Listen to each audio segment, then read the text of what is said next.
Assalamualaikum warahmatullahi wabarakatuh. Perkenalkan kami dari kelompok 1 Paralel 1 di sini ingin mempresentasikan hasil dari diskusi kami dan menciptakan desain roof garden di RSUP Dr. Cipto Mangunkusumo. Untuk anggota dari kelompok kami ada saya sendiri Alika, Kuliah Najwa, Fatia Naila, dan yang terakhir dari itu.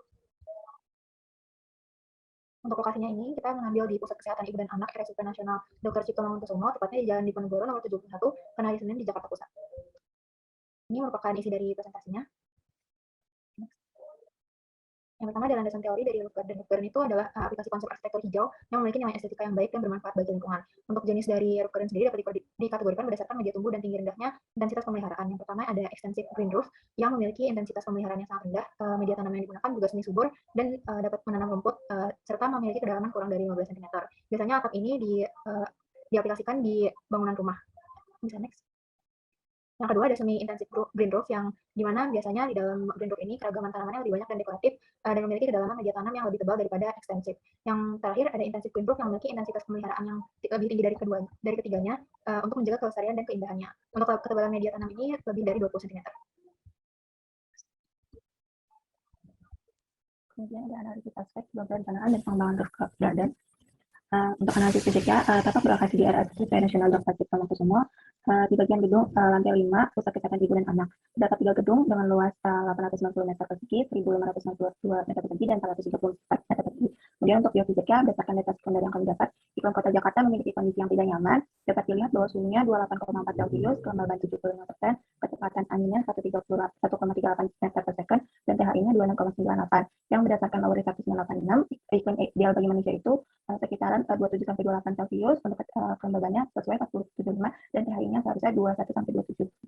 Kemudian untuk sosialnya, pengguna tapak diantaranya ada dokter, tenaga medis, staf, dan penjaga rumah sakit, serta pasien dan pengunjung. Aktivitas yang dilakukan beristirahat, bersantai, bermain, refleksiologi, dan terapi pasca operasi. Selanjutnya untuk konsep desain pada tapak. Ini untuk konsep umumnya, roof garden di RSUP ini menggunakan 3 aspek, yaitu yang pertama healing, activities, lalu dan visual. Untuk healing sendiri, adanya taman ini diharapkan dapat menjadi ruang kegiatan yang berkaitan dengan kesehatan, misalnya buat terapi dan refleksologi. Terus untuk activities, diharapkan taman ini bisa menjadi ruang untuk beraktivitas dan berinteraksi sosial, baik bagi pengunjung maupun penghuni rumah sakit. Lalu untuk green visual, diharapkan dapat memberikan kesan hijau sehingga mampu melebutkan kesan bangunan yang keras dan kuat itu, lalu baik bagi orang yang berada di roof garden atau di luar bangunan. Lalu untuk konsep desainnya sendiri, ini mengambil dari pola sel dan pola fetus atau janin. Untuk pola sel sendiri ini diambil pola garis lengkung yang dimodifikasi agar menghasilkan bentukan garis yang lebih baik. Lalu untuk pola fetus atau janin diambil bentukan mengikuti garis luarnya yang berbentuk oval. Lalu untuk prinsip desainnya, yang paling menonjol di roof garden ini adalah rhythm dan line. Rhythm ini berarti pengulangan terhadap sesuatu dalam satu waktu, dan line tercipta ketika material yang berbeda itu bertemu. Jadi di dalam tapak ini ada pola garis aksis yang menghubungkan keseluruhan area pada roof garden. Lalu untuk selanjutnya, analisis konstruksi penambahan beban atap roof garden. Untuk konstruksi atapnya diperlukan kolom-kolom struktural untuk menopang atap dari beban-beban tambahan. Pada tapak roof garden ini digunakan ukuran kolom dengan 2 ukuran berbeda. Yang pertama 60 x 60 cm dan yang kedua 1 x 1 meter. Dan jarak antar kolom ini sebesar 7,2 meter. Beban yang perlu dihitung diantaranya timbunan tanah dan tanaman, beban mati, beban angin, dan tambahan beban air. Lalu ada juga beban hidup yang perlu diperhitungkan seperti kegiatan user di atas roof garden seperti berlari, terus berkumpul, dan lain-lain. Lalu untuk material dan lapisannya, material yang digunakan kurang lebih ada beton, pasangan batu cetak yang digunakan untuk membuat tanaman dan wall, lalu pasir dan kayu yang digunakan pada pembuatan dek. Lalu tebal atap plat beton pada panjang roof garden ini sekitar setebal 20 cm. Lapisan konstruksinya ini sekaligus sebagai penahan tanah agar tidak turun ke bawah, namun tetap dapat meneruskan kelebihan air. Lapisan konstruksi yang digunakan ini ada non-rain mat, geotextile layer, script, dan waterproofing. Ini untuk non-rain mat, script, dan waterproofing. Selanjutnya yaitu mengenai analisis penempatan softscape. Dalam penempatan elemen softscape, perlu diperhatikan ketebalan dan kedalaman media tanam yang dibutuhkan. Ketebalan media tanam ini tidak hanya berdasarkan ukuran pohon tersebut, namun dilihat dari jenis pohon tersebut juga. Bila pohon tersebut membutuhkan unsur hara yang lebih banyak, maka dibutuhkan pula media tanam yang lebih tebal. Berikut adalah tabel jenis tanaman dan minimal kedalaman pohon. Selanjutnya, pada perancangan roof garden ini terdapat 2 jenis pohon besar yang digunakan, yakni flamboyan dan trembesi. Berdasarkan referensi bahwa tanaman trembesi tidak terdapat dalam list tanaman yang baik digunakan pada roof garden. Untuk itu, tanaman ini perlu digantikan dengan tanaman lain, namun dengan fungsi yang sama. Jadi tanaman yang bisa dijadikan alternatif yaitu pohon sapu tangan. Tanaman ini bisa memberikan teduhan bagi pengguna di roof garden tersebut.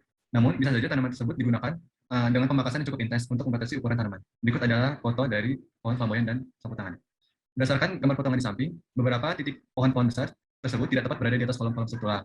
Walau demikian, posisinya tidak jauh dari kolom-kolom struktural tersebut. Seharusnya konsultan landscape meletakkan posisi tanaman tepat di atas kolom-kolom struktural dengan peletakan pohon besar di atas kolom struktural. Beban dari pohon tersebut dapat ditahan oleh kolom sehingga tidak merusak atap plat beton sekaligus mencegah terjadinya lengkungan pada atap beton. Selanjutnya adalah analisis penempatan hardscape dari taman.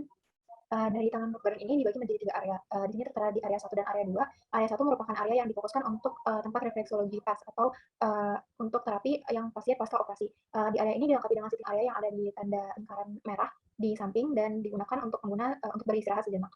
Di area kedua didominasi oleh area bermain anak yang dapat dilihat pada gambar yang tertera dan di lingkaran yang tertera, dilengkapi dengan shade sail atau seperti naungan yang melindungi pengguna dari cahaya matahari.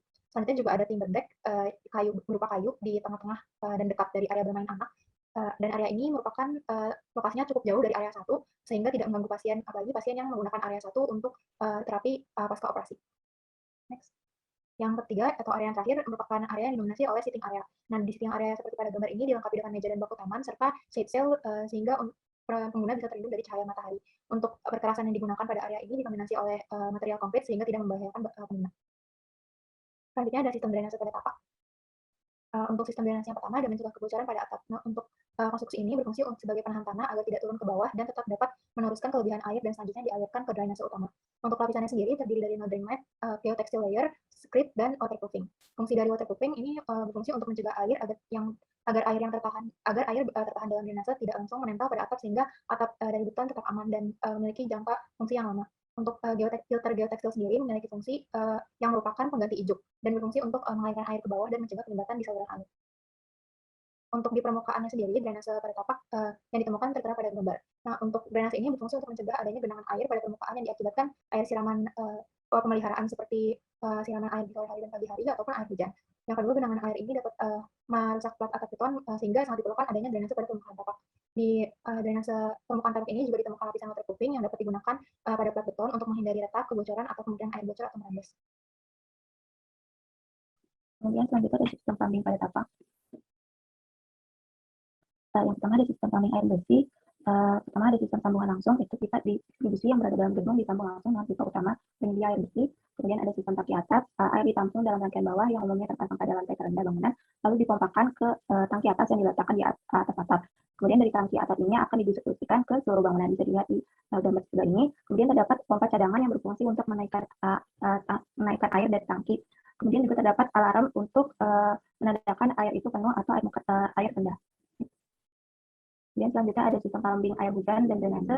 Air hujan yang jatuh di atap gedung bangunan dengan melalui drain dialirkan ke pipa mendatar dan pipa tegak dengan kemiringan dan ukuran tertentu yang biasanya berbahan dasar tank menuju saluran terbuka drainase air hujan halaman yang dihubungkan ke sumur retapan. Ukuran pipa yang biasa digunakan berdasarkan luas atap itu 100 mm, volume sumur retapannya 1 mm. Berikutnya yaitu sistem lighting pada tapak. Dalam merancang sistem lighting pada pembuatan roof garden, terdapat beberapa hal yang perlu diperhatikan. Di antaranya yaitu, pertama, membuat alur instalasi kabel listrik dari stop kontak terdekat ke lokasi titik lampu. Berikutnya yaitu, untuk kepentingan luar ruang, pergunakan lampu dengan spesifikasi water resistant. Yang ketiga, perangkat lampu taman ada yang bervoltase rendah dan bervoltase tinggi. Pilihan terbaik tergantung dari kebutuhan dan fungsi dari lampu itu sendiri. Yang keempat yaitu pergunakan kabel yang tepat. Pilihan jenis kabel penting karena berkaitan dengan pasokan voltase energi listrik. Selain itu, pada taman atap atau roof garden juga perlu adanya penangkal kecil.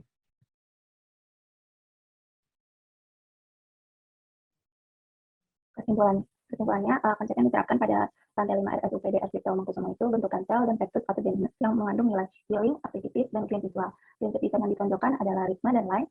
Roof garden ini cocok dibangun untuk memperbaiki kondisi iklim yang kurang sesuai. Dibangun pada lantai 5 gedung ini dimaksudkan untuk intensitas angin dan radiasi tidak terlalu tinggi.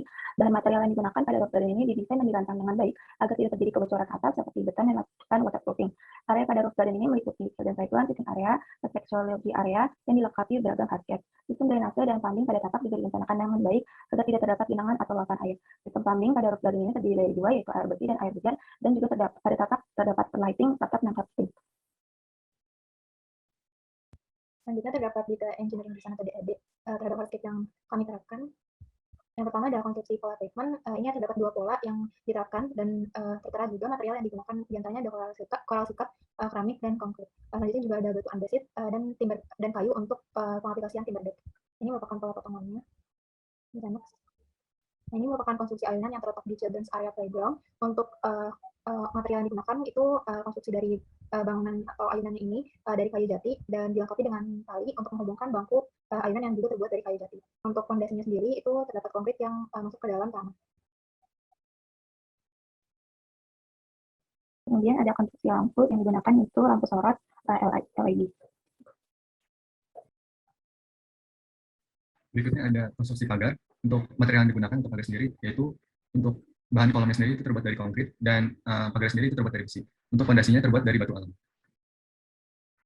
Lalu untuk konstruksi bench atau seating-nya ini diambil salah satu bentuk bench-nya itu bench donut, jadi berbentuk lingkaran, dan di tengah-tengahnya ini merupakan tempat untuk pertumbuhan dari pohon yang pada saat itu direncanakan pohon trambesi, namun dari penempatan soundscape sebelumnya mungkin akan diganti dengan pohon sapu tangan. Ini untuk diameternya sebesar 1,5 meter dengan diameter untuk planter box dan tempat untuk pohonnya ini sekitar 70 cm untuk tampak depan, tampak atas, dan tampak sampingnya. Kemudian yang terakhir ada planter box yang terbuat dari beton. Ini dapat dilihat ada tampak depan, tampak sampingnya. Dan selanjutnya. Ya, dari kelompok kami kurang lebihnya. Wassalamualaikum warahmatullahi wabarakatuh.